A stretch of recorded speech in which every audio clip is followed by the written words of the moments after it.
One blustery morning, Benny the bear was taking his dog for a walk in the woods, when suddenly a flash of bright color caught his eye. Tied to the branch of a nearby tree was the biggest, shiniest bubble balloon Benny had ever seen. It was round and smooth, like a giant marble, and shimmered with all the colors of the rainbow.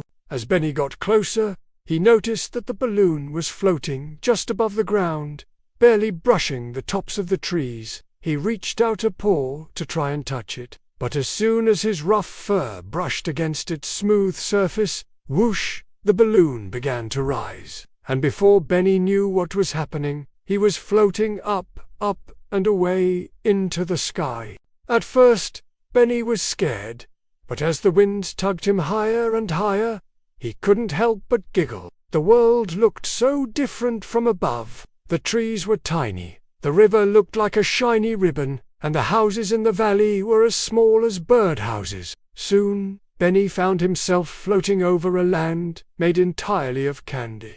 There were rivers of chocolate, mountains of vanilla ice cream, and trees with lollipops growing out of them. Just then, Benny spotted a group of strange creatures made out of clouds. They were giggling and playing tag, and one of them waved at Benny. "Hello!" shouted Benny.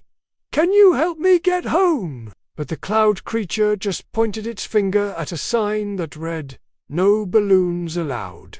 It seems that this was a place where all the clouds came to play, and they didn't want their fun ruined by a bunch of rowdy balloon animals. Benny sighed. He knew they weren't being rude. It was just that clouds were pretty self-centered, always floating around on their puffy white selves. Benny missed his cozy cave and his warm bed of leaves. He even missed his grumpy old dog, Gus. But then something caught Benny's eye. In the distance, he saw a hill that looked just like his dog. Maybe if he could reach that hill, Gus would be able to pull him back down to earth. With renewed energy, Benny started to float toward the distant hill. And wouldn't you know it, the minute he reached the top, whoosh!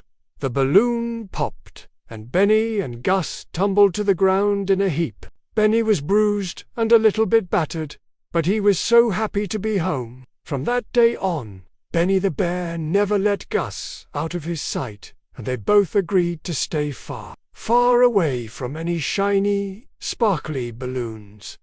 The end.